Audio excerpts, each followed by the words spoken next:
ಪ್ರಶಾಂತ್ ಬಾಬರ್ ಅವರೇ, 7 ಸ್ಟುಡಿಯೋ ಕಾರ್ಯಕ್ರಮಕ್ಕೆ ಸ್ವಾಗತ. ಹೇಗಿದ್ದೀರಾ? ಚೆನ್ನಾಗಿದ್ದೀನಿ. ಇತ್ತೀಚೆಗೆ ಒಂದು ಕಾಂಟ್ರವರ್ಸಿ ಆಯಿತು. ಇತ್ತೀಚೆಗೆ ಒಂದು ಸಿನಿಮಾ ರಿಲೀಸ್ ಆಯಿತು.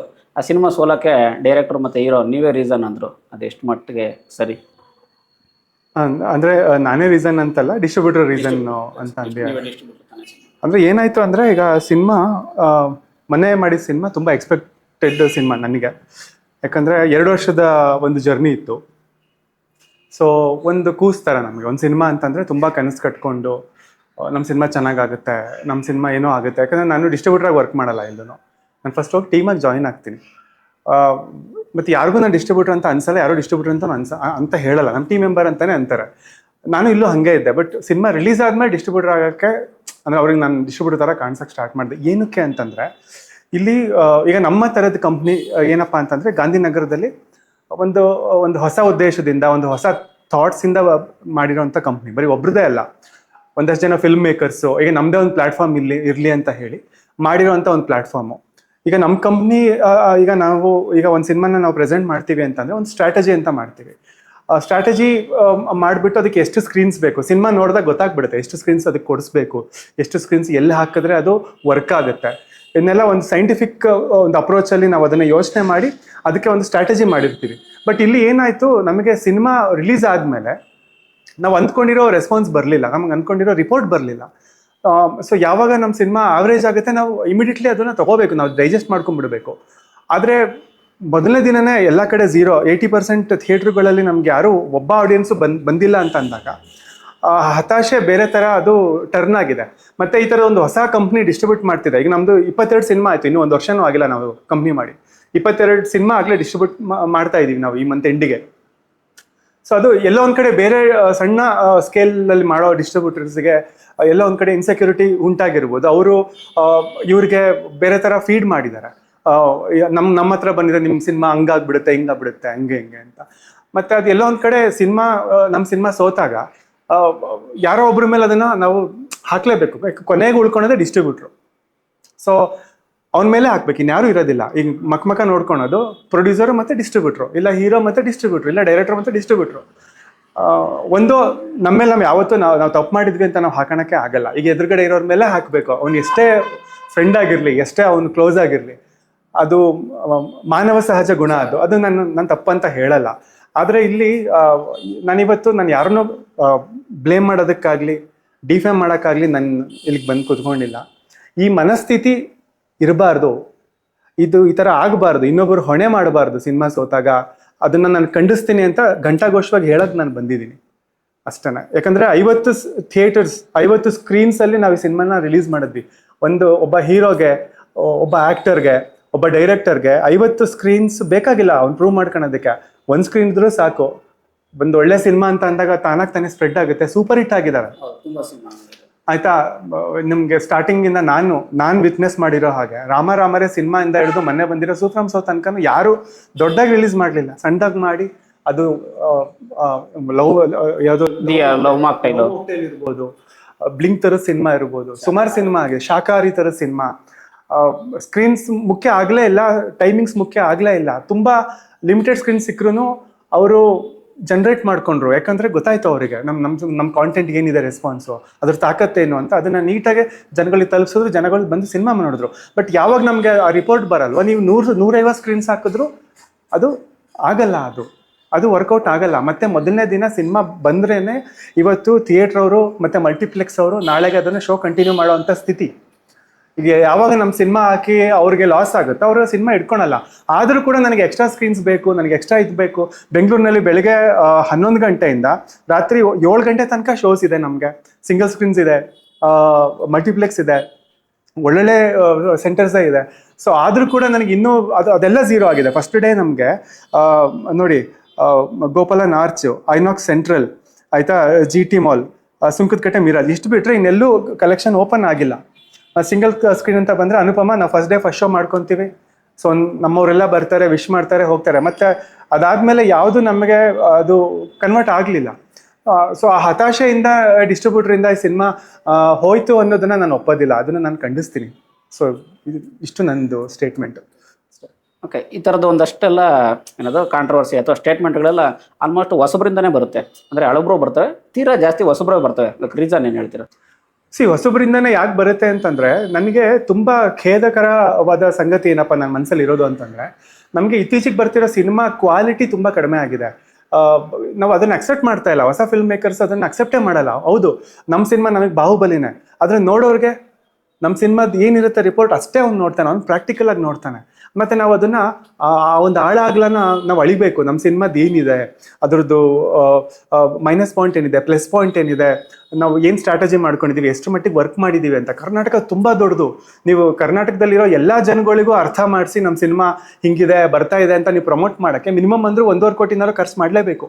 ಆದ್ರೆ ನಮ್ಮ ಸಿನಿಮಾ ಬಜೆಟೇ ಅಷ್ಟಿರಲ್ಲ. ಈಗ ನಮ್ಮ ಥರ ಡಿಸ್ಟ್ರಿಬ್ಯೂಟರ್ಸ್ ನಾವೇನು ಮಾಡ್ತೀವಿ, ಒಳ್ಳೆ ಸಿನಿಮಾನ ಮುಂಚೆನೇ ನೋಡಿ ಡಿಸ್ಟ್ರಿಬ್ಯೂಟ್ ಮಾಡೋಕ್ಕಿಂತ ಮುಂಚೆ ಇದಕ್ಕೆ ಏನು ಮಾಡಬೇಕು, ಥಿಯೇಟ್ರಿಕಲ್ಲಿ ಎಷ್ಟು ಕಡಿಮೆ ಬಜೆಟಲ್ಲಿ ಅದನ್ನು ರಿಲೀಸ್ ಮಾಡಬೇಕು, ಇದು ಕೂಡ ಹಾಗೆ ಮಾಡಿದ್ದೀನಿ. ಈ ಸಿನಿಮಾ ಕೂಡ ತುಂಬ ಕಡಿಮೆ ಬಜೆಟಲ್ಲಿ ನಾನೇನು ಈಗ ಒಂದು ಪೇಪರ್ ಮೇಲೆ ಹಾಕ್ತೀವಿ ಒಂದು ಬಜೆಟ್ ಅಂತ, ಪ್ರತಿ ಸತಿ ಶೂಟ್ ಮಾಡ್ಬೇಕಾದ್ರೆ ನಾವೇನು ಬಜೆಟ್ ಹಾಕ್ತೀವೋ ಅದಕ್ಕಿಂತ 23% ಜಾಸ್ತಿ ಆಗುತ್ತೆ. ಆದರೆ ನಾನು ರಿಲೀಸ್ ಮಾಡಬೇಕು ಅಂತ ಏನು ಸ್ಟ್ರಾಟಜಿ ಹಾಕ್ತೀವಿ, ಬಜೆಟ್ ಹಾಕ್ತೀವಿ, ಅದಕ್ಕಿಂತ 1.5 ಲಕ್ಷ ನಾನು ಕಡಿಮೆ ಖರ್ಚು ಮಾಡಿಸ್ದೆ. ಇದಕ್ಕೆ ಏನಕ್ಕೆ ಅಂತಂದರೆ, ಕಷ್ಟದಲ್ಲಿ ಸಿನಿಮಾ ಮಾಡಿದ್ದೀವಿ, ನಮ್ಮ ಸಿನಿಮಾ ಚೆನ್ನಾಗಿ ನಿಂತ್ಕೊಳ್ಳಿ ಅಂತ ಅಂದ್ಬಿಟ್ಟು. ಮತ್ತೆ ಆಸ್ ಅ ಫೀಸ್ ಆಗಿ ನನಗೆ ಬರೀ ಒಂದು 20,000 ಕೊಟ್ಟಿರ್ಬೋದು. ಮಿಕ್ಕಿದ ಫೀಸ್ ಕೇಳಿದ್ರೆ ಅದು ಬೇರೆ ಥರನೇ ಮಾತಾಡಿದ್ರು. ಬಟ್ ಅದು ನನ್ನ ಮನಸ್ಸಿಗೆ ಹಾಕೊಂಡಿಲ್ಲ, ಯಾಕಂದರೆ ಕಷ್ಟ ಇರುತ್ತೆ ಪಾಪ, ಆಮೇಲೆ ಕೊಡಲಿ ಬಿಡು ಅಂತ ಅಂದ್ಕೊಂಡು. ಆದರೆ ಯಾವಾಗ ಡಿಸ್ಟ್ರಿಬ್ಯೂಟರ್ ಮೇಲೆ ಬಂತು ಅದನ್ನು ನಾನು ಒಪ್ಪಲ್ಲ. ಸೊ ಇದೇ ಥರದ ರೀಸನ್ಸ್ಗಳು ಇತ್ತೀಚೆಗೆ ಪದೇ ಪದೇ ರಿಪೀಟ್ ಆಗ್ತಿದೆ. ನೋಡಿ, ಮೀಡಿಯಾ ಮುಂದೆ ಬರ್ತಾರೆ, ಈ ಸಿನಿಮಾದಲ್ಲಿ ಡಿಸ್ಟ್ರಿಬ್ಯೂಟರ್ ಮೇಲೆ ಹಾಕಿದ್ದಾರೆ, ಬಟ್ ಮ್ಯಾಕ್ಸ್ ಟು ಮ್ಯಾಕ್ಸ್ ಎಲ್ಲ ಸಿನಿಮಾಗಳಲ್ಲೂ ಮಲ್ಟಿಪ್ಲೆಕ್ಸ್ ಮೇಲೆ, ಸಿಂಗಲ್ ಥಿಯೇಟರ್ ಮೇಲೆ ಹಾಕ್ತಾರೆ. ಅವ್ರು ನಮಗೆ ಶೋ ಕೊಡ್ತಿಲ್ಲ, ಕನ್ನಡ ಸಿನಿಮಾ ತುಳಿತಾ ಇದ್ದಾರೆ. ಇದೆಲ್ಲ ಸುಳ್ಳು ಸ್ವಾಮಿ. ಯಾರು ಕನ್ನಡ ಸಿನಿಮಾನ ತುಳಿತಾ ಇಲ್ಲ, ಯಾರು ತುಳಿತಾ ಇಲ್ಲ. ನಿಜವಾಗ್ಲೂ ಹೇಳ್ತೀನಿ, ಕನ್ನಡ ಸಿನಿಮಾ ಇವತ್ತಿಗೂ ಶ್ರೇಷ್ಠವಾದ ಸಿನಿಮಾ. ಕನ್ನಡ ಸಿನಿಮಾ ಒಂದು KGF ಇವತ್ತು ಬರುತ್ತೆ, ರಿಲೀಸ್ ಆಗುತ್ತೆ ಅಂತಂದ್ರೆ ಚೆನ್ನೈಯಲ್ಲಿ ಹೆದರ್ತಾರೆ ಈಗ್ಲೂ. ಗೊತ್ತಾಯ್ತಾ? ಒಂದು ಕಾಂತಾರ ತರ ಸಿನಿಮಾ ಬರುತ್ತೆ ಅಂತಂದ್ರೆ ಹಿಂದಿಯಲ್ಲಿ ಸಿನಿಮಾಗಳು ಪೋಸ್ಟ್ಪೋನ್ ಆಗ್ತವೆ. ಟಾಕ್ಸಿಕ್ ತರ ಸಿನಿಮಾ ಬರುತ್ತೆ ಅಂದ್ರೆ ತೆಲುಗು ಸಿನಿಮಾ ಪೋಸ್ಟ್ಪೋನ್ ಮಾಡ್ತಿದ್ದಾರೆ ಇವತ್ತು. ಇದು ಕನ್ನಡ ಸಿನಿಮಾ ಅಲ್ವಾ? ಕನ್ನಡ ಸಿನಿಮಾನೇ ತಾನೆ. ಮತ್ತೆ ಯಾಕೆ ಈಗ ಸಣ್ಣ ಬಜೆಟ್ ಅಲ್ಲಿ ಏನೋ ಮಾಡ್ಕೊಂಡು ಅದು ವರ್ಕ್ ಆಗಿರಲ್ಲ. ಅದು ಡೆಫಿನೆಟ್ಲಿ ವರ್ಕ್ ಆಗಲ್ಲ. ಯಾಕಂದ್ರೆ ಈಗ ನಾನು ಹೇಳೋದು, ಸಿನಿಮಾ ಅನ್ನೋದು ಸಂಗೀತದ ತರ. ಅದು ಸಿನಿಮಾನ ಸಂಗೀತದಷ್ಟೇ ನೀವು ಸೀರಿಯಸ್ ಆಗಿ ಶಾಸ್ತ್ರೋಕ್ತವಾಗಿ ಕಲಿತ್ರೆ ಮಾತ್ರ ನೀವು ಹೆಂಗೆ ಸಂಗೀತದ ಒಂದು ಸ್ವರ ನುಡ್ಸಕ್ ಸಾಧ್ಯನೋ ಒಂದು ಇನ್ಸ್ಟ್ರೂಮೆಂಟ್ನ, ಸಿನಿಮಾನು ಹಂಗೆ. ಸಿನಿಮಾ ಕಲಿತ್ರೆ ಮಾತ್ರ ನೀವು ಸಿನಿಮಾ ಮಾಡಕ್ ಸಾಧ್ಯ. ನೀವು ಸಂಗೀತ ಕಲಿದೆ ಪಿಯಾನೋ ನುಡ್ಸಿದ್ರೆ ಹೆಂಗೆ ಅಪಸ್ವರ ಮೂಡುತ್ತೋ, ಸಿನಿಮಾ ಕಲಿದೆ ಸಿನಿಮಾ ಮಾಡಿದ್ರೆ ಅದು ಕೆಟ್ಟದಾಗೆ ಕಾಣಿಸೋದು. ಇದೇ ಆಗ್ತಾ ಇರೋದು. 100 ಸಿನಿಮಾ ಬಂತು ಅಂದ್ರೆ 95 ಸಿನಿಮಾ ಇದೇ ಆಗ್ತಾ ಇದೆ. ಏನಕ್ಕೆ ಅಂದ್ರೆ ಬೇಸಿಕ್ಸ್ ಮಿಸ್ ಮಾಡ್ತಾ ಇದ್ದಾರೆ ನಮ್ಮ ಸಿನಿಮಾದವರು. ಒಳ್ಳೆ ಸಿನಿಮಾನೇ ಮಾಡ್ತಾರೆ, ಎಲ್ಲ ಪೇಪರ್ ಮೇಲೆ ಕತೆ ಹೇಳ್ಬೇಕಾದ್ರೆ ಚೆನ್ನಾಗೇ ಇರುತ್ತೆ, ಅದ್ರ ಎಕ್ಸಿಕ್ಯೂಷನ್ ಅಲ್ಲಿ ನಾವು ಹಿಂದೆ ಉಳಿತಾ ಇದ್ದೀವಿ. ಯಾಕೆ ಅಂತಂದ್ರೆ ನೋಡಿ, ಸಿನಿಮಾದಲ್ಲಿ 10 ಡಿಪಾರ್ಟ್ಮೆಂಟ್ ಇದಾವೆ ಅಂತಂದ್ರೆ ಸಿನಿಮಾ ಅನ್ನೋದು ಒಂದು ಎಕ್ಸಾಮು. 10 ಡಿಪಾರ್ಟ್ಮೆಂಟಲ್ಲೂ 90% ತೆಗೆದ್ರೆ ಅಷ್ಟೇ ಸಿನಿಮಾ ಹಿಟ್ಟು, ಒಳ್ಳೆ ಸಿನಿಮಾ ಅಂತ ರಿವ್ಯೂ ಬರುತ್ತೆ. ಇಲ್ಲ ಅಂತಂದ್ರೆ ಸಿನಿಮಾ ನಿಲ್ಲಲ್ಲ. ಯಾಕಂದ್ರೆ ನಮ್ದು ಬೆಂಗಳೂರು, ಇಲ್ಲಿ 45ರಿಂದ 50 ಸಿನಿಮಾ ಪ್ರತಿ ವೀಕು ರಿಲೀಸ್ ಆಗುತ್ತೆ. ಸೊ ಅದ್ರಲ್ಲಿ ನಮ್ಮ ಸಿನಿಮಾ ನಿಂತ್ಕೋಬೇಕು ಅಂತಂದ್ರೆ ನಾವು ಗ್ಲೋಬಲ್ ಲ್ಯಾಂಗ್ವೇಜ್ ಅಲ್ಲಿ ಸಿನಿಮಾ ಮಾಡಬೇಕು. ಗ್ಲೋಬಲ್ ಲ್ಯಾಂಗ್ವೇಜ್, ಸಿನಿಮ್ಯಾಟಿಕ್ ಲ್ಯಾಂಗ್ವೇಜ್ ಅಲ್ಲಿ ಕನ್ನಡನೇ ಸಿನಿಮಾ ಮಾಡು, ಬಟ್ ಗ್ಲೋಬಲಿ ಅದನ್ನ ಪ್ರೆಸೆಂಟ್ ಮಾಡು. ಯಾಕಂದ್ರೆ ಗ್ಲೋಬಲ್ ಆಡಿಯನ್ಸ್ ನೋಡ್ತಾರೆ. ನಾಳೆ ಅದನ್ನ ನಾವು OTT ತರಬೇಕಂದ್ರೂ ಅದನ್ನೇ ನೋಡ್ತಾರೆ, ಆ ಪ್ಯಾರಾಮೀಟರ್ಸ್ನ ನೋಡ್ತಾರೆ. ಆ ಪ್ಯಾರಾಮೀಟರ್ಸ್ ಮಿಸ್ ಆಗ್ತಿದೆ ನಮ್ಮ ಇಂಡಸ್ಟ್ರಿಯಲ್ಲಿ. ಈಗ ಮಿಸ್ ಆದಾಗ ಯಾಕೆ ಡಿಸ್ಟ್ರಿಬ್ಯೂಟರ್ಗಳನ್ನ ಹೊಣೆ ಮಾಡ್ತೀರಾ? ಬೇಡ. ಡಿಸ್ಟ್ರಿಬ್ಯೂಟರ್ಗಳು ಸಿನಿಮಾ ಕೊಲ್ಲಕ್ಕೆ ಸಾಧ್ಯನೇ ಇಲ್ಲ. ಅದು ಇಷ್ಟೊಂದು ಸಿನಿಮಾ 50 ಥಿಯೇಟ್ರ್ ಸಿಕ್ಕಿ ನನ್ನ ಸಿನಿಮಾ ನಾನು ಪ್ರೂವ್ ಮಾಡ್ಕೊಂಡಿಲ್ಲ, ಡಿಸ್ಟ್ರಿಬ್ಯೂಟ್ರು ಇದಕ್ಕೆ ಕಾರಣ ಅಂತ ಅನ್ನೋದನ್ನ ಹೆಂಗೆ ನೋಡಿ. ಯಾರೇ ಆಗಲಿ, ಒಬ್ಬ ಇಂಟೆಲೆಕ್ಟ್ ಆಗಲಿ, ಒಬ್ಬ ಇಂಟೆಲಿಜೆಂಟ್ ಪರ್ಸನ್ ಆಗಲಿ, ಯಾರು ಇದನ್ನು ನಂಬಲ್ಲ. ಇವತ್ತು ಕೂಡ ಅದು ಇಂಟರ್ನೆಟ್ ಟ್ರೋಲ್ ಆಗ್ತಿದೆ. ಅದನ್ನ ಬೇರೆ ತರ, ಅಂದ್ರೆ ನಿಜವಾದ ಆಡಿಯನ್ಸು ಅದನ್ನ ಖಂಡಿಸ್ತಾ ಇದ್ದಾರೆ, ನನಗೆ ಸಪೋರ್ಟ್ ಮಾಡಕ್ ಬಂದಿದ್ದಾರೆ. ಅದಕ್ಕೆ ನಾನು ತುಂಬಾ ಚಿರಋಣಿ. ಮತ್ತೆ ನೆಕ್ಸ್ಟ್ 4 ಸಿನಿಮಾ ನಮ್ದು ಕಂಟಿನ್ಯೂಸ್ ರಿಲೀಸ್ ಇದೆ ಪ್ರತಿ ವೀಕು. ಅವರೆಲ್ಲರೂ ಬಂದು ನಿಂತ್ಕೊಂಡಿದ್ದಾರೆ ಇವತ್ತು. ಬಾಗೂರ್ ಅವರೇ, ನಿಮ್ಮನ್ನ ನಾವು ನಂಬ್ತೀವಿ, ಯಾರು ಏನೇ ಹೇಳಿ ನಾವು ನಿಮ್ಮ ಸಂಸ್ಥೆಯಲ್ಲೇ ಡಿಸ್ಟ್ರಿಬ್ಯೂಟ್ ಮಾಡ್ತೀವಿ ಅಂತ ಬಂದಿದ್ದಾರೆ. ಅವ್ರಿಗೆ ನಾನು ಈ ಮೂಲಕ ಥ್ಯಾಂಕ್ಸ್ ಹೇಳಕ್ ಇಷ್ಟಪಡ್ತೀನಿ. ಸೋಷಿಯಲ್ ಮೀಡಿಯಾ ರಿವ್ಯೂ ಮತ್ತು ಪೇಪರ್ ರಿವ್ಯೂ, ಆನ್ಲೈನ್ ರಿವ್ಯೂ, ಇದು ಎಷ್ಟು ಮ್ಯಾಟ್ರ್ ಆಗುತ್ತೆ? ಈ ಫಾರ್ ಎಕ್ಸಾಂಪಲ್ ಬಿಸ್ನೆಸ್ಗೆ ಆಗಲಿ, ಆಡಿಯನ್ಸ್ ಥಿಯೇಟರ್ ಬರೋದಕ್ಕಾಗಲಿ, ಫುಟ್ಫಾಲ್ಗೆ ಆಗಲಿ, ಇದಕ್ಕೆ ಎಷ್ಟು ಇಂಪಾರ್ಟೆಂಟ್ ಆಗುತ್ತೆ? ರಿವ್ಯೂಸ್ ಅನ್ನೋದು ಬೇಕೇ ಬೇಕು. ನೋಡಿ, ನಮ್ಮ ಸಮಾಜದಲ್ಲಿ ಈ ಒಂದು ಕ್ರಿಟಿಸಿಸಮ್ ಅನ್ನೋದು ಇರಲೇ ಇಲ್ಲ ಅಂದ್ರೆ ಯಾರು ಬಟ್ಟೆನೇ ಹಾಕಲ್ಲ, ಯಾರು ನೀಟಾಗಿ ಡ್ರೆಸ್ಸೇ ಆಗಲ್ಲ, ನೀಟಾಗಿ ಕಾಣಿಸೋದು ಇಲ್ಲ. ಮತ್ತೆ ಯಾರು ಎಲ್ಲರೂ ಕೆಟ್ಟವರಾಗೆ ಆಗ್ತಾರೆ. ಅವ್ರಿಗೆ ಏನು ಬೇಕಾದ್ ಮನ್ಸಿಗೆ ಬಂದಿದ್ದು ಮಾಡ್ಕೊಂಡು ಹೋಗ್ಬಿಡ್ತಾರೆ. ಆಯ್ತಾ? ಒಂದು ಶಿಷ್ಟಾಚಾರ ಅನ್ನೋದು ಇರೋದೇ ಇಲ್ಲ. ನಮ್ಮ ಸಂವಿಧಾನನೂ ಕೂಡ ಸ್ಥಾಪನೆ ಆಗಿದ್ದು ಕ್ರಿಟಿಸಿಸಮ್ ಬೇಸಿಸ್ ಮೇಲೆ. ಸಿನಿಮಾಗೂ ಕ್ರಿಟಿಸಿಸಮ್ ಬೇಕು. ಆದರೆ ಇವತ್ತು ಕನ್ನಡ ಸಿನಿಮಾ ಕಷ್ಟದಲ್ಲಿದೆ, ಕನ್ನಡ ಸಿನಿಮಾಗೆ ಪ್ರೋತ್ಸಾಹಿಸಬೇಕು ಅಂತ ನಮ್ಮ ಲೋಕಲ್ ಪೇಪರ್ ಅವರು ಪಾಪ ಎಲ್ಲೂ ನೆಗೆಟಿವ್ ಬರಿತಾನೆ ಇಲ್ಲ. ಒಂದು ಒಳ್ಳೇದಾಗ್ಲಿ ಯಾಕಂದ್ರೆ ಹೊಸ ಸಿನಿಮಾಗಳೇ ಜಾಸ್ತಿ ಬರೋದು, ಸ್ಟಾರ್ಗಳು ಸಿನಿಮಾ ಮಾಡೋದು ಕಡಿಮೆ ಆಗಿದೆ. ಸೊ ಹೊಸಬರು ಸಿನಿಮಾಗೆ ಹೆಲ್ಪ್ ಮಾಡಲೇಬೇಕಲ್ವಾ. ಸೊ ಆ ನಿಟ್ಟಿನಲ್ಲಿ ಎಲ್ಲರೂ ಚೆನ್ನಾಗೇ ಬರಿತಾ ಇದ್ದಾರೆ. ಆದರೆ ಒಂದೆರಡು ಪೇಪರ್ಗಳು ತುಂಬ ವಸ್ತುನಿಷ್ಠವಾಗಿ ಬರ್ತಿದ್ದಾರೆ. ನಾನು ಅದನ್ನು ಅಪ್ರಿಷಿಯೇಟ್ ಮಾಡ್ತೀನಿ ಅವ್ರನ್ನ. ಇಂಥ ಕಾಲದಲ್ಲೂ ಕೂಡ ಘಂಟಾಘೋಷವಾಗಿ ಚೆನ್ನಾಗಿ ಬರೀತಾರೆ. ಈಗ ಇದೇ ಸಿನಿಮಾಗೆ ತಗೊಳ್ಳಿ, ಟೈಮ್ಸ್ ಆಫ್ ಇಂಡಿಯಾ ಬರೀ 2 ಕೊಟ್ಟಿದ್ದಾರೆ, ಬರೀ 2 ಸ್ಟಾರ್ ಕೊಟ್ಟಿದ್ದಾರೆ. ಈಗ ಇದನ್ನ ಸಿನಿಮಾದವ್ರು ಒಪ್ತಾ ಇಲ್ಲ. ನಾನು ಅದನ್ನು ಹೇಳಕ್ ಟ್ರೈ ಮಾಡಿದ್ದೀನಿ, ನೋಡಿ ಒಂದು ಮಲ್ಟಿಪ್ಲೆಕ್ಸ್ ಸ್ಕ್ರೀನ್ಸ್ ಜಾಸ್ತಿ ಮಾಡು ಅಂತ ಹೇಳಿದ್ರು. ಮಲ್ಟಿಪ್ಲೆಕ್ಸ್ ಸ್ಕ್ರೀನ್ ಜಾಸ್ತಿ ಮಾಡಬೇಕಂದ್ರೆ ಫಸ್ಟು ಅವರಿಗೆ ಮಿನಿಮಮ್ ಒಂದು ಮೇಂಟೆನೆನ್ಸ್ಗೆ ಏನು ಬೇಕು ಆ ಕಲೆಕ್ಷನ್ ಆಗಬೇಕು. ನಮ್ಮ ಸಿನಿಮಾ ಒಂದು 15,000 ಕಲೆಕ್ಷನ್ ಆಗಬೇಕು ಬೆಂಗಳೂರು ಅಂತ ನಗರದಲ್ಲಿ. ಫಸ್ಟ್ ವೀಕು 50-50 ಶೇರಿಂಗಲ್ಲಿ ಇರುತ್ತೆ. 15,000 ಕಲೆಕ್ಷನ್ ಆದರೆ ಆ ಬರೋ ಅರ್ಧ ಅಮೌಂಟು ಕರೆಕ್ಟಾಗಿ ಅವ್ರಿಗೆ ಮೇಂಟೆನೆನ್ಸಿಗೆ ಆಗುತ್ತೆ ಹೊರತು ಅದರಿಂದ ಅವರು ಅನ್ನ ಉಟ್ಸ್ಕೊಳಕ್ಕಾಗಲ್ಲ. 1,000 ಕೋಟಿ ಇನ್ವೆಸ್ಟ್ ಮಾಡಿರ್ತಾರೆ. ಒಂದು ಮಲ್ಟಿಪ್ಲೆಕ್ಸ್ಗೆ ಲಾಭ ಬರಬೇಕು ಅಂದರೆ ಒಂದು ಸ್ಟಾರ್ ಸಿನಿಮಾ ಬರಬೇಕು, 100 ಕೋಟಿ ಬಿಸ್ನೆಸ್ ಆಗಬೇಕು, ಅದರೊಂದು 50% ಅವ್ರಿಗೆ ಶೇರ್ ಬರಬೇಕು. ಅವಾಗಷ್ಟೇ ಮಲ್ಟಿಪ್ಲೆಕ್ಸ್ದು ಆ 1,000 ಕೋಟಿ ಇನ್ವೆಸ್ಟ್ಮೆಂಟು ಬಡ್ಡಿಗೆ, ಅಸ್ಲಿಗೆ, ಮೇಂಟೆನೆನ್ಸ್ಗೆ ಆಗುತ್ತೆ. ಸೊ ಈಗಲೂ ಕೂಡ ಎಷ್ಟೋ ಮಲ್ಟಿಪ್ಲೆಕ್ಸು ಥಿಯೇಟ್ರ್ ಅವರು ಸಾಲದಲ್ಲಿದ್ದಾರೆ. ಇನ್ನು ಸಿಂಗಲ್ ಥಿಯೇಟ್ರು ಕಷ್ಟ ನಷ್ಟಗಳು ತುಂಬ ಇದ್ದಾವೆ. ಅವರು ಶೋಚನೀಯ ಸ್ಥಿತಿಯಲ್ಲಿ ಇದ್ದಾರೆ. ಯಾಕಂದರೆ ನಮಗೆ ಈಗ ನೋಡಿ, ಇದೇ ಸಿನಿಮಾ ತಗೊಳ್ಳಿ, ನಾನು ಹತ್ತತ್ರ 31 ಸಿಂಗಲ್ ಥಿಯೇಟ್ರ್ ಮಾಡಿದ್ದೀವಿ. 31 ಥಿಯೇಟ್ರಲ್ಲಿ ಕಲೆಕ್ಷನ್ ಹೆಂಗಿದೆ ನೋಡಿ. ಚನ್ನಪಟ್ಟಣ ಬಾಲಾಜಿ ಮೊದಲನೇ ದಿನ 0, ಎರಡನೇ ದಿನ 0, 1 ಲಕ್ಷಕ್ಕಿಂತ ಜಾಸ್ತಿ ಇದೆ ಬಾಡಿಗೆ ಅವ್ರಿಗೆ. ಈಗ ಅವರು ನಾನು ಪರ್ಸೆಂಟೇಜ್ ಮೇಲೆ ಹಾಕ್ತೀವಿ, ಯಾವುದು ನಾವು ಬಾಡಿಗೆ ಕೊಡ್ಸಲ್ಲ. ಯಾಕಂದರೆ ಒಬ್ಬ ಡಿಸ್ಟ್ರಿಬ್ಯೂಟರ್ ಆಗಿ ಅದು ನನ್ನ ಕರ್ತವ್ಯ. ಸೊ ಬಾಡಿಗೆ ದುಡಿಯೋದು ಕಷ್ಟ ಇದೆ. ಸೊ ಪರ್ಸೆಂಟೇಜ್ ಮೇಲೆ ಹಾಕೋಣ ಅಂತೇಳಿ ಏನೋ ಒಂದು ಒಡಂಬಡಿಕೆ ಮಾಡಿ ಹಾಕ್ತೀವಿ. ಬಟ್ ಅದು ಈ ಥರ 0 ಆದಾಗ ಅದು ನಮ್ಮದೇ ಹೊಣೆ. ಅದು ನಾವು ಸಿನಿಮಾದವ್ರು ಹೋಗಿ ಅಲ್ಲಿ ಏನಾದರೂ ಒಂದು ಆಕ್ಟಿವಿಟಿ ಮಾಡಿ ಒಂದಷ್ಟು ಜನಕ್ಕೆ ಸಿನಿಮಾಗೆ ಬರೋ ಥರ ಮಾಡಬೇಕು. ಇದೇ ಚಾಲೆಂಜ್ ಇರೋದು ಹೊಸಬ್ರಿಗೆ. ಅದಾಗಲ್ಲ ಅಂದಮೇಲೆ ನಾವು ಅಲ್ಲಿ ಸ್ಕ್ರೀನ್ಸ್ ತಗೊಳ್ಳೇಬಾರ್ದು. ಯಾಕಂದರೆ ಡಿಸ್ಟ್ರಿಬ್ಯೂಟ್ರ್ ಸಿಗಾಕೊಂತೀವಿ. ನಾವು 1000 ಸಿನಿಮಾ ಮಾಡ್ತೀವಿ ಥಿಯೇಟ್ರ್ ಅವ್ರ ಜೊತೆ, ಮಲ್ಟಿಪ್ಲೆಕ್ಸ್ ಅವ್ರ ಜೊತೆ. ಈಗ ಒಂದು ಸಿನಿಮಾ ಆಗಿ ಅವರಿಗೆ ಲಾಸ್ ಆಯಿತು, ಬಾಡಿಗೆ ಬರಲಿಲ್ಲ ಅಂತಂದರೆ ಅವ್ರು ಯಾರನ್ನು ಕೇಳಬೇಕು ಹೇಳಿ? ಪ್ರೊಡ್ಯೂಸರ್ಸ್ನ ಕೇಳೋಕ್ಕಾಗಲ್ಲ, ಅವ್ರು ಲಾಸಲ್ಲಿ ಇರ್ತಾರೆ. ಡಿಸ್ಟ್ರಿಬ್ಯೂಟರ್ನ ಕೇಳೋಕ್ಕಾಗಲ್ಲ. ಯಾಕಂದರೆ ಸಿನಿಮಾ ನಾವು ಯಾರ್ದೋ ಸ್ಕ್ರೀನ್ಸ್ ಕೊಡ್ತಿರ್ತೀವಿ ಒಳ್ಳೆ ಉದ್ದೇಶದಿಂದ. ಸೊ ನೋಡಿ, ಮದ್ದೂರು ಸಂಜೆಯ 0 ಆಗುತ್ತೆ, 1 ಲಕ್ಷದ ಮೇಲೆ ಇದೆ ಬಾಡಿಗೆ. ಆಯಿತಾ, ಹೊಳೆ ನರಸೀಪುರ ಹೆಸರಲ್ಲಿ 448 ರೂಪಾಯಿ ಕಲೆಕ್ಷನ್ ಆಗಿದೆ. ಆಯಿತಾ, ಎರಡನೇ ದಿನ 1121 ಆಗಿದೆ. ಇವರೆಲ್ಲ ಹೆಂಗೆ ಜೀವನ ಮಾಡ್ಬೇಕು? ಮತ್ತೆ ಈ ಥರ ಸಿನಿಮಾ ಹಾಕ್ಬಿಟ್ಟು ಈಗ ಅಷ್ಟು ಜನ ಬರ್ತಾರೆ, ಇಷ್ಟು ಜನ ಬರ್ತಾರೆ ಅನ್ನೋ ಭ್ರಮೆನ ಬಿಡಿ. ಫಸ್ಟು ನಿಜವಾಗ್ಲೂ ಬರ್ತಾರಾ ಇಲ್ವಾ ಅದನ್ನು ಕನ್ಫರ್ಮ್ ಮಾಡ್ಕೊಳ್ಳಿ. ಜನನ ಕೂರಿಸಿ ಥಿಯೇಟ್ರಲ್ಲಿ. ನಿಮ್ಗೆ 50 ಥಿಯೇಟ್ರು ಆಗ್ಲಿಲ್ವಾ, 5 ಥಿಯೇಟ್ರ್ ತಗೊಳ್ಳಿ ಸ್ವಾಮಿ. 5 ಥಿಯೇಟ್ರಿಗೆ ಹೋಗಿ ಕೇಳಿ ನಮ್ಮ ಸಿನಿಮಾ ಚೆನ್ನಾಗಿದೆ, ಬಂದು ಸಿನಿಮಾ ನೋಡಿ ಅಂತ. ಬಂದು ನೋಡ್ತಾರೆ. ಅದ್ರ ಬಿಟ್ಟು ಕಣ್ಣೀರು ಹಾಕ್ಕೊಂಡು ಒಂಥರ ಬೇರೆ ಥರ ಪಬ್ಲಿಸಿಟಿ ಗಿಮಿಕ್ಸ್ ಮಾಡೋದ್ರಿಂದ ಸಿನಿಮಾ ಉಳಿಯಲ್ಲ. ಇವತ್ತು ನಾವು ಮಾಡಬೇಕಾಗಿರೋದು ಒಳ್ಳೆ ಸಿನಿಮಾ ಮಾಡಿದ್ರಷ್ಟೇ ನಮಗೆ ಇಂಡಸ್ಟ್ರಿಯಲ್ಲಿ ಉಳಿಗಾಲ ಇದೆ, ಕ್ರೆಡಿಬಿಲಿಟಿ ಹೊರಟೋಗಿದೆ. ನಾವು ಅಮೆಝಾನ್ಗೋ ನೆಟ್ಫ್ಲಿಕ್ಸ್ಗೋ ಇವತ್ತು ಕನ್ನಡ ಸಿನಿಮಾ ಪ್ರೆಸೆಂಟ್ ಮಾಡ್ತೀವಿ ಅಂತಂದರೆ ಅವರು ಸೀರಿಯಸ್ ಆಗಿ ತೊಗೊಳ್ತಾನೆ ಇಲ್ಲ. ಯಾಕಂದರೆ ಇಲ್ಲ ಬಿಡಿ ಸಿನಿಮಾ ಅಷ್ಟು ಕಷ್ಟ ಇರುತ್ತೆ ಅಂತ ಅಂತಾರೆ. ಈಗ ಇದು ಪರಿಸ್ಥಿತಿ. ಪ್ರೆಸೆಂಟರ್ಗಳಾದ ನಾವು ಇವತ್ತು ಜಾಗತಿಕ ಮಟ್ಟದಲ್ಲಿ ಸಿನಿಮಾಗಳನ್ನ ಪ್ರೆಸೆಂಟ್ ಮಾಡಬೇಕು ಅಂತ ಹೋದಾಗ ನಮಗೆ ಒಂದು ಅಥೆಂಟಿಕ್ ಇದೇ ಸಿಗ್ತಾ ಇಲ್ಲ. ಯಾಕಂದರೆ ಕ್ವಾಲಿಟಿ ತುಂಬ ಕಡಿಮೆ ಆಗಿದೆ ಇಂಡಸ್ಟ್ರಿಯಲ್ಲಿ. ಕ್ವಾಲಿಟಿ ನಮಗೆ ಜಾಸ್ತಿ ಆಗಲೇಬೇಕು, ಅದಾಗೋ ತನಕ ಬಿಡಬಾರ್ದು. ನನ್ನ ಜೊತೆ ಧ್ವನಿ ಗೂಡ್ಸಿ ಅಂತ ನಾನು ಎಲ್ಲರಿಗೂ ಕೇಳ್ತೀನಿ, ಹೊಸ ಫಿಲ್ಮ್ ಮೇಕರ್ಸ್ಗೆ.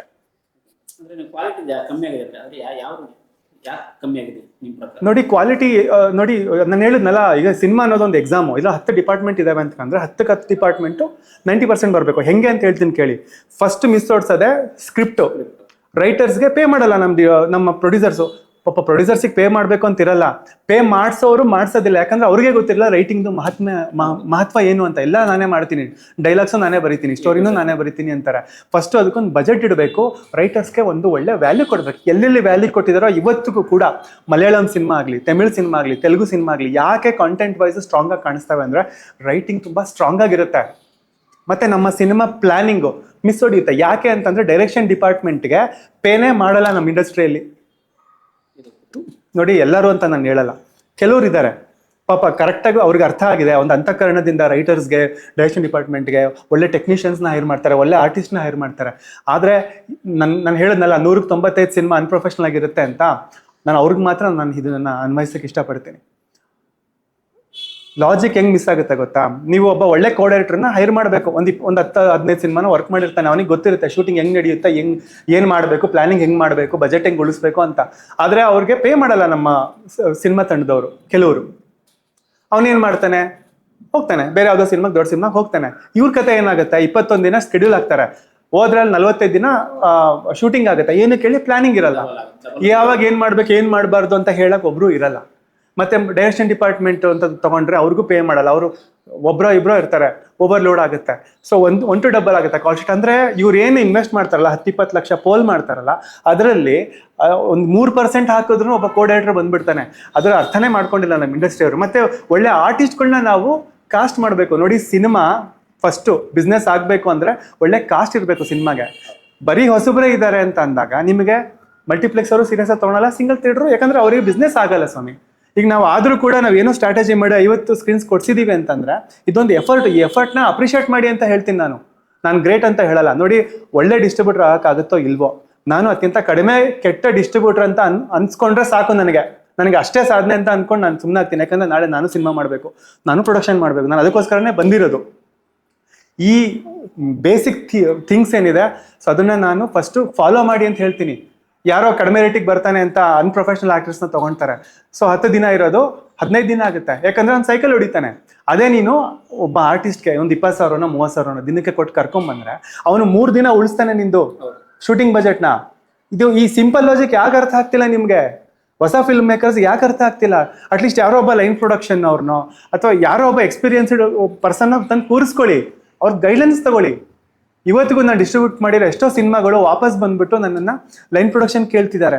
ಈಗ ನನ್ನ ಕೈಲಿ ಆಗ್ಲಿಲ್ವೋ, ನನಗಿಂತ ಎಲಿಜಿಬಲ್ ಆಗಿರೋ ಯಾರೊಬ್ಬನ ಕಳಿಸ್ಕೊಡ್ತಾ ಇದ್ದೀನಿ. ಯಾಕಂದರೆ ಸಿನಿಮಾ ಪ್ರೊಫೆಷನಲ್ ಸಿನಿಮಾಗಳು ಬರಬೇಕು, ನಮ್ಮ ಕನ್ನಡ ಇಂಡಸ್ಟ್ರಿ ಕ್ರೆಡಿಬಿಲಿಟಿ ಜಾಸ್ತಿ ಆಗಬೇಕು, ಒಳ್ಳೊಳ್ಳೆ ಸಿನಿಮಾಗಳು ಕನ್ನಡದಲ್ಲಿ ಬರಬೇಕು ಅಂತಂದರೆ ಒಳ್ಳೆ ಈ ಥರ ಪ್ರೊಫೆಷನಲ್ ಸಿನಿಮಾ ಮಾಡೋರು ಜಾಸ್ತಿ ಆಗಬೇಕು. ಅಲ್ಲಿ ತನಕ ನಾವು ಹೋರಾಡಬೇಕು ಅಷ್ಟೇ. ಅಂದರೆ ಒಂದು ಸಿನಿಮಾಗೆ ಒಬ್ಬ ಡಿಸ್ಟ್ರಿಬ್ಯೂಟರ್ ನಿಜವಾಗ್ಲೂ ಕತ್ಕೋಯಕ್ಕಾಗುತ್ತೆ. ಯಾಕೆಂದರೆ ಎಲ್ರಿಗೂ ಡಿಮ್ಯಾಂಡ್ ಆ್ಯಂಡ್ ಸಪ್ಲೈ. ಒಂದು ಸಿನಿಮಾ ಚೆನ್ನಾಗಿದ್ರೇ ಒಬ್ಬ ಡಿಸ್ಟ್ರಿಬ್ಯೂಟರ್ಗಾಗಲಿ, ಹೀರೋಗಾಗಲಿ, ಥಿಯೇಟರ್ ಅವ್ರಿಗಾಗಲಿ, ಆಡಿಯನ್ಸ್ಗೆ ಆಗಲಿ ಅದು ಡಿಮ್ಯಾಂಡ್ ಆ್ಯಂಡ್ ಸಪ್ಲೈ ಇದ್ದೇ ಇರುತ್ತೆ. ಒಬ್ಬ ಡಿಸ್ಟ್ರಿಬ್ಯೂಟರ್ ನಿಜವಾಗ್ಲೂ ಕತ್ಕೋಯಕ್ಕಾಗತ್ತೆ. ನೋಡಿ, ಒಬ್ಬ ಡಿಸ್ಟ್ರಿಬ್ಯೂಟ್ರು ರಿಲೀಸ್ ಆಗಿ 2ನೇ ದಿನಕ್ಕೆ ಪ್ರೊಡ್ಯೂಸರ್ದಾಗಲಿ ಆಕ್ಟರ್ದಾಗಲಿ ಕತ್ಕೋಯೋಕ್ಕೆ practically it is not possible. ಯಾಕೆ ಅಂತ ಹೇಳ್ತೀನಿ ಕೇಳಿ. ಡಿಸ್ಟ್ರಿಬ್ಯೂಟರ್ ಕೈಯಲ್ಲಿ ಏನೂ ಇರಲ್ಲ. First of all cinema content, cinema promotions, cinema cost ಮೇಲೇ ಹೋಗೋದು ಎಲ್ಲನೂ. ಬಿಸ್ನೆಸ್ ಆಗಲಿ, ಕಲೆಕ್ಷನ್ಸ್ ಆಗಲಿ, ಫುಟ್ ಫಾಲ್ಸ್ ಆಗಲಿ ಎಲ್ಲ ಅದ್ರ ಮೇಲೆ ಡಿಪೆಂಡ್ ಆಗಿರುತ್ತೆ. ಮತ್ತು ಸಿನಿಮಾ ಟಾಕ್ ತೊಗೋಬೇಕು. ಡಿಸ್ಟ್ರಿಬ್ಯೂಟರ್ ಯಾವಾಗ ಕತ್ಕೋಬೋದು ಅಂದರೆ ಒಂದು ಸಿನಿಮಾ ಸೂಪರ್ ಹಿಟ್ ಆಗಿ ಎಣ್ಸಕ್ಕೆ ಆಗದಿರೋಷ್ಟು ದುಡ್ಡು ಕಲೆಕ್ಟ್ ಆಗಿ 100 ಕೋಟಿ ಬಿಸ್ನೆಸ್ ಮಾಡಿ ಆ ದುಡ್ಡು ಪ್ರೊಡ್ಯೂಸರ್ಗೆ ಯಾವಾಗ ಕೈಗೆ ಸಿಗಲ್ವೋ ಅವಾಗ ಕತ್ಕೊಯ್ದ್ರು ಅಂತ ಆಗುತ್ತೆ. ಅದು ನಾನು ಒಪ್ಪೋದಿಲ್ಲ. Actually technically it is not possible. ಆದರೆ ಇಲ್ಲಿ ಒಬ್ಬ ಡಿಸ್ಟ್ರಿಬ್ಯೂಟ್ರದು ಏನಪ್ಪ ಲಯಬಿಲಿಟಿ ಅಂತಂದರೆ ನೀಟಾಗಿ ಕನ್ವೆ ಮಾಡಬೇಕಾಗುತ್ತೆ ಹೊಸ ಫಿಲ್ಮ್ ಮೇಕರ್ಸಿಗೆ. ಯಾವಾಗ ಏನು ಮಾಡಬೇಕು, ಏನು ಮಾಡಬಾರ್ದು. ಮತ್ತು ಎಸ್ಪೆಷಲಿ ಬಜೆಟ್ 1-2 ಖರ್ಚು ಮಾಡಿಸೋ ಚಾನ್ಸಸ್ ಇರುತ್ತೆ. ಫಾರ್ ಎಕ್ಸಾಂಪಲ್, ಈಗ ಕಾಂಟೆಂಟ್ ಚಾರ್ಜಸ್ ಅಂತ ಹೇಳ್ತೀವಿ.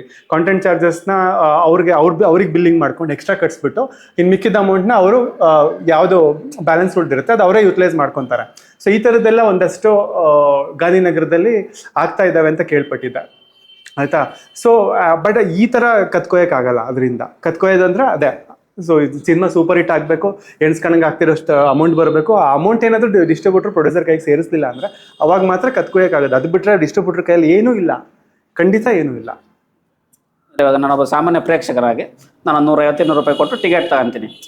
ಅದು ದುಡ್ಡು ಯಾವ ಥರ ಇದಾಗುತ್ತೆ ಒಬ್ಬ ಪ್ರೊಡ್ಯೂಸರ್ಗೆ ಆಗಲಿ, ಡಿಸ್ಟ್ರಿಬ್ಯೂಟರ್ಗೆ ಆಗಲಿ? ನೋಡಿ, ಈಗ ಮಲ್ಟಿಪ್ಲೆಕ್ಸ್ ಅಂತ ಬಂದರೆ ನಿಮಗೆ ಫಸ್ಟ್ ವೀಕಲ್ಲಿ 50-50% ಇದೆ. ಸೊ ಅವರು ನಿಮಗೆ ಏನೇ ಕಲೆಕ್ಷನ್ ಆಗಲಿ, ಸೊ ಅದರಲ್ಲಿ ಕರೆಕ್ಟಾಗಿ 50% ನಿಮಗೆ ಪ್ಲಸ್ GST ಆ್ಯಡ್ ಮಾಡಿ ಕೊಡ್ತಾರೆ. ಮತ್ತು ಸಿಂಗಲ್ ಥಿಯೇಟ್ರಲ್ಲಿ ಹಂಗಾಗಲ್ಲ. ನೋಡಿ, ಈಗ ನೀವು KG ರೋಡಲ್ಲಿ ಈಗ ನಾವು ಈಗ ಈ ಸಿನಿಮಾಗೆ ಅನುಪಮ ಥಿಯೇಟ್ರ್ ಕೊಡಿಸಿದ್ದೀವಿ. ಅದು ಮಿನಿಮಮ್ ಅಂದ್ರೆ 4-4 ಲಕ್ಷ ಬಾಡಿಗೆ ಹೇಳ್ತಾರೆ. ಸೊ ಹಂಗಿದ್ದಾಗ ನೀವು ಒಂದು ಒಡಂಬಡಿಕೆ ಮಾಡ್ಕೋಬೋದು. ಈಗ ಸಿನಿಮಾಗಳು ಕಡಿಮೆ ಇದ್ದಾಗ ಡೆಫಿನೆಟ್ಲಿ ಥಿಯೇಟ್ರಿಗೆ ಕೂಡ ಬೇಕಾಗುತ್ತೆ ಸಿನಿಮಾಗಳು. ಅವಾಗ ಏನು ಮಾಡ್ಬೋದು ನೋಡಿ, ಮಿನಿಮಮ್ 1 ಲಕ್ಷ ಕಲೆಕ್ಷನ್ ಆಗಲಿ, 1 ಲಕ್ಷ ಕಲೆಕ್ಷನ್ ಆದಮೇಲೆ ಇಷ್ಟು ಪರ್ಸೆಂಟ್, ಒಂದು 10% ನಮಗೆ ಕೊಡಿ. 2 ಲಕ್ಷ ಆದರೆ 20% ನಮಗೆ ಕೊಡಿ. ಈ ಥರ ಒಂದು ಸ್ಲ್ಯಾಬ್ ಸಿಸ್ಟಮ್ ಮಾಡ್ಕೊತೀವಿ. ಹಾಗೆ ಹೊರಗಡೆ, ಬೆಂಗಳೂರಿಂದ ಹೊರಗಡೆ ಎಲ್ಲಿ 1 ಲಕ್ಷ, 1.5 ಲಕ್ಷ, 70,000 80,000 ಇರುತ್ತೆ, ಅಲ್ಲಿ ಕಲೆಕ್ಷನ್ ಮೇಲೆ ಡಿಪೆಂಡ್ ಆಗುತ್ತೆ. ನೀವೊಂದು ಈಗ ಹೆಂಗೆ ಅಂತಂದರೆ, ಈಗ ತುಂಬ ಚೆನ್ನಾಗಾಯಿತು, 2-3 ಲಕ್ಷ ಆಯಿತು, ಒಂದು 70,000 ಬಾಡಿಗೆ ಇರೋ ಥಿಯೇಟ್ರು ಅಂತಂದರೆ ಬಾಡಿಗೆ ಕಟ್ ಮಾಡ್ಕೊಂಡು ಮಿಕ್ಕಿದಮ್ಮ ನಮಗೆ ಕೊಡೋದಕ್ಕೆ ಲಾಭ ಜಾಸ್ತಿ ಇರುತ್ತೆ. ಅದೇ ಕಲೆಕ್ಷನ್ 70,000 ಆದಾಗ ಒಂಚೂರು ಮಾತಾಡಿಕೊಂಡು, ನೋಡಪ್ಪ 70,000 ಆಗಿದೆ, ನಮ್ಗೆ ಏನು ಕೊಡ್ತೀಯ ಕೊಡು ಅಂತಂದರೆ 1% ಅವ್ರು ನಮಗೆ ಕೊಡ್ತಾರೆ. ಪಾಪ ಅವ್ರಿಗೆ ಬಾಡಿಗೆ ಬರದೇ ಇದ್ರೂ ಕೂಡ 1% ನಮಗೆ ಕೊಡುವಂಥ ಪದ್ಧತಿ ಇದೆ. ಸೊ ಫಸ್ಟು ಅಷ್ಟು ಆಗಬೇಕು ಕಲೆಕ್ಷನ್ನು. ನೀವು ಝೀರೋ ಆದಾಗ ನೀವೇನು ಕೇಳೋಕ್ಕಾಗಲ್ಲ. ಬರೀ 1,000 ರೂಪಾಯಿ ಆದಾಗ 500 ರೂಪಾಯಿ ಕೊಡೋ ಮಲ್ಟಿಪ್ಲೆಕ್ಸರ್ ಕೊಡ್ತಾರೆ, ನೀವು ಏನು ಕೊಡೋ ಅಂತ ನಾವು ಸಿಂಗಲ್ ಸ್ಕ್ರೀನ್ ಅವ್ರಿಗೆ ಕೇಳೋಕ್ಕಾಗಲ್ಲ. ಸಿಂಗಲ್ ಸ್ಕ್ರೀನ್ ಅವ್ರಿಗೆ ನಮ್ಗೆ ಒಂದೇ ಸಿನಿಮಾ. ಅದೇ ಮಲ್ಟಿಪ್ಲೆಕ್ಸಲ್ಲಿ ತುಂಬ ಮಲ್ಟಿಪಲ್ ಸ್ಕ್ರೀನ್ಸ್ ಇರುತ್ತೆ. ನಾವು ಇಲ್ಲಿ ಲಾಸ್ ಆಗಿದ್ದನ್ನ ಇನ್ನೊಂದು ಯಾವುದೋ ಸಿನಿಮಾದಲ್ಲಿ ನಾವು ಗಳಿಸ್ತೀವಿ. ಆದರೆ ಸಿಂಗಲ್ ಥಿಯೇಟ್ರ್ ಹಂಗೆ ಆಗಲ್ಲ. ಸಿಂಗಲ್ ಥಿಯೇಟ್ರ್ ಉಳಿಬೇಕು ಅಂತಂದರೆ ಸಿನಿಮಾಗೆ ಜನ ಬರಬೇಕು, ಸಿನಿಮಾ ಚೆನ್ನಾಗಿ ಓಡಬೇಕು. ಇಲ್ಲ ಅಂತಂದರೆ ತುಂಬ ಕಷ್ಟ ಇದೆ. ಸೊ ಅವ್ರ ಕಷ್ಟ ನಷ್ಟಗಳನ್ನ ನಾವು ಕೇಳಬೇಕು. ಈಗ ನಮಗೆ ಸಿನಿಮಾ ನೋಡಿ ಈಗ ಒಂದು ಮಲ್ಟಿಪ್ಲೆಕ್ಸಲ್ಲಿ ಒಂದು ಶೋ ಇದೆ ಅಂತ ಇಟ್ಕೊಳ್ಳಿ. ಒಂದು ಶೋ ರನ್ ಮಾಡಬೇಕು ಅಂತಂದರೆ ಕಂಟೆಂಟ್ ಲೋಡ್ ಆಗಬೇಕು, ಅಲ್ಲಿ ನಿಮಗೆ ಸರ್ವರ್ ಬೂಟ್ ಮಾಡಬೇಕು, ಒಂದಷ್ಟು ಫ್ಲೋರ್ ಬಾಯ್ಸ್ನ ಅವರು ಇದು ಮಾಡಬೇಕು, ಅಲಾಟ್ ಮಾಡಬೇಕು. ಇಲ್ಲೇನಾಯಿತು, ಈ ಸಿನಿಮಾದಲ್ಲಿ ಯಾವುದೋ ಒಂದು ಥಿಯೇಟ್ರು ಒಂದು 3:45 ಶೋ ಇದೆ, ಒಂದು 3:43ಕ್ಕೆ ಹೋಗಿದ್ದಾರೆ, ಶೋ ಕ್ಯಾನ್ಸಲ್ ಆಗಿದೆ ಆಬ್ವಿಯಸ್ಲಿ. ಯಾಕಂದ್ರೆ ಒಂದು 2 ಗಂಟೆ ಮುಂಚೆನಾದರೂ ನಮಗೆ ಕನ್ಫರ್ಮೇಷನ್ ಬೇಕಾಗುತ್ತೆ. ಜನ ಬರ್ತಾರೆ ಅನ್ನಂಗಿದ್ರೆ ಮಾತ್ರ ಆನ್ ಮಾಡ್ತಾರೆ. ಇಲ್ಲ ಅಂತ ನಾನು ಹೇಳಿದ್ನಲ್ವಾ, 5,500 to 7,500 ರೂಪಾಯಿ ಅಷ್ಟು ಖರ್ಚಾಗುತ್ತೆ ಒಂದು ಶೋ ರನ್ ಮಾಡೋದಕ್ಕೆ. ನಿಮಗೆ 3 ಜನ 4 ಜನ 400-500 ರೂಪಾಯಿ ಆದರೆ ಅವ್ರಿಗೆ ಅದು ಲಾಸ್ ಅದು ಆ್ಯಕ್ಚುಲಿ ಮಲ್ಟಿಪ್ಲೆಕ್ಸ್ ಅವ್ರಿಗೆ. ಸೊ ಅದು ನಾವು ಅವ್ರಿಗೆ ಸಪೋರ್ಟ್ ಮಾಡೋ ಥರನೂ ನೋಡಬೇಕು, ಈ ಕಡೆ ಸಿನಿಮಾದವ್ರಿಗೆ ಸಪೋರ್ಟ್ ಮಾಡೋ ಥರನೂ ನೋಡಬೇಕು. ಅವ್ರಿಗೂ ಕಷ್ಟ ನಷ್ಟಗಳಿದ್ದಾರೆ, ಅದನ್ನು ಅರ್ಥ ಮಾಡ್ಕೊಳ್ಳಿ ಅಂತ ನಾನು ಹೇಳೋದು. ಈಗ ನಾವು ಡಿಸ್ಟ್ರಿಬ್ಯೂಟರ್ ಆಗಿ ಅದನ್ನು ಎಜುಕೇಟ್ ಮಾಡೋ ಕೆಲಸ ಮಾಡ್ತೀವಿ. ಈಗ ನೀವು ಈಗ 10 ನಿಮಿಷ ಲೇಟಾಗಿ ಹೋದ್ರಿ ಅಂತ ತಿಳ್ಕೊಳ್ಳಿ, ಅವಾಗ ಶೋ ಸ್ಟಾರ್ಟ್ ಮಾಡೋಕ್ಕಾಗಲ್ಲ. ಯಾಕಂದರೆ ಮಲ್ಟಿಪ್ಲೆಕ್ಸ್ ಸ್ಕೆಡ್ಯೂಲ್ ಆಗಿರುತ್ತೆ. ಒಂದು ಶೋ ಆದ ತಕ್ಷಣ ನೆಕ್ಸ್ಟ್ ಶೋ ಇಮಿಡಿಯೇಟ್ ಸ್ಟಾರ್ಟ್ ಆಗುತ್ತೆ. ಇಲ್ಲಿ 10 ನಿಮಿಷ ಏನಾದರೂ ಡಿಲೇ ಮಾಡಿದ್ರೆ 10 ನಿಮಿಷ ಮತ್ತೆ ಮುಂದೆ ಹೋಗುತ್ತೆ, ಸ್ಲೈಡ್ ಆಗುತ್ತೆ. ಹಂಗಿದ್ದಾಗ ನೀವು ಒಂದು 2 ಗಂಟೆ ಮುಂಚೆನಾದರೂ ನಮಗೆ ಕನ್ಫರ್ಮ್ ಆಗಬೇಕು, ಇಲ್ಲ ಜನ ಬರ್ತಾರೆ, ಒಂದು 15 ಜನನಾದ್ರು ಬರ್ತಾರೆ, ಶೋ ಸ್ಟಾರ್ಟ್ ಮಾಡೋಣ ಅಂತ ಅಂದ್ಬಿಟ್ಟು. ಆ ಕನ್ಫರ್ಮೇಷನ್ ಇಲ್ಲ ಅಂದಾಗ ಶೋ ಕ್ಯಾನ್ಸಲ್ ಆಗುತ್ತೆ. ಅದನ್ನು ಡಿಸ್ಟ್ರಿಬ್ಯೂಟರ್ ಮೇಲೆ ಯಾಕೆ ಹಾಕ್ತೀರಾ? ಡಿಸ್ಟ್ರಿಬ್ಯೂಟ್ರು ಅದನ್ನ ಮಾಡೋಕ್ಕಾಗಲ್ಲ, ಮತ್ತು ನಮಗೆ ಗೊತ್ತೂ ಇರಲ್ಲ ಅಲ್ಲಿ ಏನು ನಡೀತಾ ಇದೆ ಅಂತ ಅಂದ್ಬಿಟ್ಟು. ಮತ್ತು ಯಾವುದೇ ಮಲ್ಟಿಪ್ಲೆಕ್ಸ್ ಆಗಲಿ ಯಾರಿಗೂ ಅವರು ಸಪೋರ್ಟ್ ಮಾಡಲ್ಲ ಅಂತ ಹೇಳಲ್ಲ, ಮಾಡೇ ಮಾಡ್ತಾರೆ. ಬಟ್ ಟೆಕ್ನಿಕಲಿ ಅದು ವರ್ಕ್ ಆಗಬೇಕು. ಟೆಕ್ನಿಕಲಿ ವರ್ಕ್ ಆಗಲಿಲ್ಲ ಅಂದಮೇಲೆ ಮಲ್ಟಿಪ್ಲೆಕ್ಸ್ ಅವ್ರು ನಮಗೆ ಸ್ಕ್ರೀನ್ ಕೊಡಲಿಲ್ಲ, ಶೋ ಕ್ಯಾನ್ಸಲ್ ಮಾಡಿಬಿಟ್ಟು ಅಂತ ಎಗರಾಡೋ ಅಗತ್ಯ ಇಲ್ಲ. ದಯವಿಟ್ಟು ಇದನ್ನು ಅರ್ಥ ಮಾಡ್ಕೊಳ್ಳಿ, ಅದ್ರ ಹಿಂದ್ಗಡೆ ಇರೋ ಸೈನ್ಸ್ನ ಅರ್ಥ ಮಾಡ್ಕೊಳ್ಳಿ. ಈಗ ಯಾವುದೋ ಒಂದು ನಾವು ಸಿಂಗಲ್ ಥಿಯೇಟರ್ ಕನ್ಫರ್ಮ್ ಮಾಡಿರ್ತೀವಿ, ಏನೋ ಪರ್ಸೆಂಟೇಜ್ಗೆ ಹಾಕಿರ್ತೀವಿ ಅಂತ ತಿಳ್ಕೊಳ್ಳಿ, ಬಾಡಿಗೆ ಕೊಡೋಕ್ಕಾಗಿರಲ್ಲ ಫಿಲ್ಮ್ ಪ್ರೊಡ್ಯೂಸರ್ಗೆ. ಆದರೆ 2 ದಿನ ನೋಡ್ತಾರೆ. ಈಗ ಫಾರ್ ಎಕ್ಸಾಂಪಲ್ ಇದೇ ಸಿನಿಮಾ ತಗೊಳ್ಳಿ, ಸಕಲೇಶ್ಪುರ ತೇಜಸ್ವಿನಿ, ಒಂದು 100-200 ಜನ ಬರ್ತಾರೆ ಫಸ್ಟ್ ಡೇ ಅಂತಂದ್ರು, 0 ಆಯಿತು. ಸೆಕೆಂಡ್ ಡೇ ಸರ್ ಬರ್ತಾರೆ, ಮತ್ತೆ ಜನ ಬರ್ತಾರೆ ಅಂದರು, ಅಲ್ಲೂ 0 ಆಯಿತು. ಈಗ ಅವ್ನೇನು ಮಾಡಬೇಕು? ನನಗೆ ಹೇಳಲ್ಲ, ಡಿಸ್ಟ್ರಿಬ್ಯೂಟ್ರಿಗೆ ಅವ್ರು ಹೇಳಲ್ಲ, ನಾವು ಕೇಳೋಕ್ಕಾಗಲ್ಲ, ಮುಖ ತೋರ್ಸೋಕ್ಕಾಗಲ್ಲ. ಯಾಕಂದರೆ ನಮ್ಮ ಸಿನಿಮಾ ಹಾಕಿದ್ಮೇಲೆ ನಮ್ಮ ಸಿನಿಮಾ ಅವ್ರ ಥಿಯೇಟ್ರ್ ಬಾಡಿಗೆನ ದುಡ್ದು ಕೊಡಬೇಕು. ನಾವು ಅದಕ್ಕೆ ಫೇಲ್ ಆದಾಗ ನಾವು ಫೋನ್ ಮಾಡಿ ಕೇಳಿದ್ರೆ ಅವ್ರು ಏನು ಹೇಳ್ತಾರೆ ಹೇಳಿ? ನಿಮ್ಮ ಮಾತು ಕೇಳ್ಕೊಂಡು ನಾನು ಈ ಸಿನಿಮಾ ಹಾಕಿದೆ, ನನಗೆ ಈಗ ಬಾಡಿಗೆ ಬರ್ತಿಲ್ಲ, ನಾನು ಏನು ಮಾಡಲಿ ಅಂತ ಹೇಳ್ತಾರೆ. ಅವಾಗ ನಾವೇನು ಮಾಡಬೇಕು? ಅವ್ರು ನಮಗೆ ಡೆಫಿನೆಟ್ಲಿ ಅವ್ರು ಕೇಳಲ್ಲ. ಅವ್ನಿಗೆ ಯಾವ್ದು ಬೇಕೋ, ಯಾವ್ದು ಜನ ಬರ್ತಾರೋ ಆ ಸಿನಿಮಾನ ಹಾಕ್ಕೊಳ್ತಾನೆ. ಮತ್ತು ಇನ್ನೊಂದು ನಾನು ಹೇಳೋಕ್ಕೆ ಇಷ್ಟಪಡ್ತೀನಿ, ನೀವು ಸಿನಿಮಾ ಮಾಡಿದ್ದೀರಾ, ನಿಮ್ಮ ಮೇಲೆ ನೀವು ಬಿಲೀವ್ ಮಾಡಿ, ಆಯಿತಾ? ಈಗ ಇದೇ ಸಿನಿಮಾ ತಗೊಳ್ಳಿ, ಈಗ ನಾನು ಕೂಡ ಡಿ ಬಾಸ್ ಫ್ಯಾನು, ಆಯಿತಾ? ನಾನು ಇವತ್ತು ಕೂಡ ಅವ್ರ ಸಿನಿಮಾ ನೋಡಿ ಇನ್ಸ್ಪೈರ್ ಆಗಿ ಸಿನಿಮಾಗೆ ಬಂದಿರೋದು. ಆದರೆ ನಾನು ಸಿನಿಮಾ ಮಾಡಿದ್ದೀನಿ, ನಾನು ಡಿ ಬಾಸ್ ಫ್ಯಾನು, ನನ್ನ ಸಿನಿಮಾ ನೋಡಿ ಬನ್ನಿ ಅಂತ ಯಾವತ್ತೂ ಕೇಳಬಾರ್ದು, ಅದು ಮಾಡಬಾರ್ದು. ಅದನ್ನು ಮಾಡ್ತಾ ಇದ್ದಾರೆ. ಇವತ್ತು ಡಿ ಬಾಸ್ ಇವತ್ತು ಏನೋ ಕಷ್ಟ ಇದೆ, ಆಯಿತಾ? ಅವ್ರು ನಾಳೆ ಮತ್ತೆ ಬಂದು ಮತ್ತೆ ಸಿನಿಮಾ ಮಾಡೇ ಮಾಡ್ತಾರೆ. ಆದರೆ ಅವ್ರನ್ನ ಹೆಸರು ಇಟ್ಕೊಂಡು ಈ ಥರ ಪ್ರಮೋಷನಲ್ ಕಂಟೆಂಟ್ಗೆ ಏನೋ ಆಗುತ್ತೆ ಅನ್ನೋ ಥರ ಮಾಡಬೇಡಿ ಪ್ಲೀಸ್. ದಯವಿಟ್ಟು ಅದು ಅವಮಾನ ಆಗ್ಬಿಡುತ್ತೆ. ಸಿನಿಮಾ ಏನಾದ್ರು ಚೆನ್ನಾಗಿಲ್ಲ ಅಂತಂದರೆ ನಾವು ಅವ್ರ ಹೆಸರಿಗೆ ಕಳಂಕ ತಂದಂಗಲ್ವಾ? ಅದನ್ನು ಮಾಡಬೇಡಿ. ನಾನು ಹೊಸ ಫಿಲ್ಮ್ ಮೇಕರ್ಸ್ಗೆ ನಾನು ರಿಕ್ವೆಸ್ಟ್ ಮಾಡ್ಕೊತೀನಿ, ದಯವಿಟ್ಟು ಈ ಥರದ್ದು ನಿಲ್ಲಬೇಕು. ಯಾರ ಹೆಸರಲ್ಲೂ ಹಾಳು ಮಾಡೋ ಅಂಥ ಕೆಲಸ ಮಾಡಬೇಡಿ. ಯಾಕಂದರೆ ಒಬ್ಬ ದೊಡ್ಡ ಹೀರೋ, ಒಬ್ಬ ಸೂಪರ್ ಸ್ಟಾರ್ ದರ್ಶನ್ ಸರ್ ಥರದವ್ರು ಒಂದ್ಸತಿ ಸಿನಿಮಾ ಮಾಡಿದ್ರೆ 1000 ಜನ ಅದರಲ್ಲಿ ಊಟ ಮಾಡ್ತಾರೆ, 1000 ಜನ ಥಿಯೇಟ್ರ್ ಅದಕ್ಕೆ ಬದುಕ್ತಾರೆ. ಸೊ ಅವರಿಗೆ ನೀವು ಯಾಕೆ ಕಂಪೇರ್ ಮಾಡಿಕೊಂಡು ಅವ್ರ ಫ್ಯಾನ್ಸ್ನ ನಾನು ಹೆಂಗಾದರೂ ಮಾಡಿ ಇದು ಮಾಡಬೇಕು ಆ ಥರ ಚೀಪ್ ಗಿಮಿಕ್ಸ್ ಮಾಡಬೇಡಿ ದಯವಿಟ್ಟು. ಮತ್ತೆ ನೋಡಿ ಇಲ್ಲೇನಾಗ್ತಿದೆ, ಡಿಸ್ಟ್ರಿಬ್ಯೂಟ್ರಿಂದ ಫಿಲ್ಮ್ ಸೋಲ್ತು ಥಿಯೇಟ್ರಲ್ಲಿ ಅಳ್ತಾ ಇದ್ದಾರೆ. ಹಿಂಗಾದರೂ ಆಗಲಿ ಪ್ರಮೋಷನ್ ಆಗಲಿ ಈ ಥರ ಮಾಡಿ ಯಾಕೆ ಇನ್ನೊಬ್ರು ಹೊಟ್ಟೆ ಮೇಲೆ ಹೊಡಿತೀರಾ? ಈಗ ನಾವು ಕೂಡ ಡಿಸ್ಟ್ರಿಬ್ಯೂಟರ್ಸ್ಗೂ ಹೆಂಡತಿ ಮಕ್ಳು ಇರ್ತಾರೆ. ಸೊ ನಾವು ಮತ್ತೆ ತುಂಬ ಟ್ರಾನ್ಸ್ಪರೆಂಟಾಗಿ ಸಿನಿಮಾ ಬಿಸ್ನೆಸ್ ಮಾಡಿ ಈ ಥರ ಮಾಡಿದಾಗ ನಮ್ಮಂಥ ಡಿಸ್ಟ್ರಿಬ್ಯೂಟರ್ಗಳು ಡೆಫಿನೆಟ್ಲಿ ನಿಲ್ಲಕ್ಕಾಗಲ್ಲ. ನಿಲ್ಲಿಸ್ಕೊಳ್ಳಿ. ಒಬ್ಬ ಯೂತು ಒಬ್ಬ ಬಂದಿದ್ದಾನೆ ಅಂತ ಅಂದಮೇಲೆ ಅವನನ್ನು ಸರಿಯಾಗಿ ಟ್ರೀಟ್ ಮಾಡಿ. ಒಬ್ಬ ಫಿಲ್ಮ್ ಮೇಕರ್ ಇರ್ಬೋದು, ಡಿಸ್ಟ್ರಿಬ್ಯೂಟರ್ ಇರ್ಬೋದು, ನಮ್ಮ ಇಂಡಸ್ಟ್ರಿಗೆ ಜೆನ್ಸಿಗಳು ಜೆನ್ನಾಲ್ಫಾಗಳು ಬಂದು ಒಳ್ಳೆ ಸಿನಿಮಾ ಮಾಡಿದ್ರೆ ನಮ್ಮ ಇಂಡಸ್ಟ್ರಿ ಉಳಿಯುತ್ತೆ. ಇಲ್ಲ ಅಂತಂದರೆ ಹಿಂಗೆ ಆಗುತ್ತೆ. ನಾಳೆ ಎಲ್ಲರೂ ಮನೆಗೆ ಹೋಗ್ಬೇಕಾಗುತ್ತೆ ನಮ್ಮ ಗಾಂಧಿನಗರದವ್ರು. ಹಂಗಾಗೋದು ಬೇಡ. ನಾವು ಒಳ್ಳೆ ಸಿನಿಮಾ ಮಾಡೋಣ, ಒಳ್ಳೆ ಬಿಸ್ನೆಸ್ ಮಾಡೋಣ, ಟ್ರಾನ್ಸ್ಪರೆನ್ಸಿ ತರಿಸೋಣ. ಇಷ್ಟೇ ನಾನು ಹೇಳೋಕ್ಕೆ ಇಷ್ಟಪಡೋದು. ಇದಕ್ಕೆ ನೀವು ಸಪೋರ್ಟ್ ಮಾಡಿ ನನಗೆ. ಥ್ಯಾಂಕ್ ಯು ಸರ್, ನಿಮ್ಮ ಅಮೂಲ್ಯವಾದ ಸಮಯ ಕೊಟ್ಟು ನಮ್ಮ ಜೊತೆ ಮಾತಾಡೋದಕ್ಕೆ. ಈ ಕಾಂಟ್ರವರ್ಸಿ ಇದೇನೇ ಇರಲಿ, ಇನ್ನೊಂದ್ಸಲ ಮನಸ್ಸು ಬಿಚ್ಚಿ ಪ್ರಶಾಂತವಾಗಿ ಒಂದಷ್ಟು ಟೆಕ್ನಿಕಲಿ ಇನ್ಫಾರ್ಮೇಟಿವ್ ಆಗಿ ಇನ್ನೊಂದ್ಸಲ ಯಾವ್ದಾದ್ರು ಮಾತಾಡೋಣ. Thank you so much.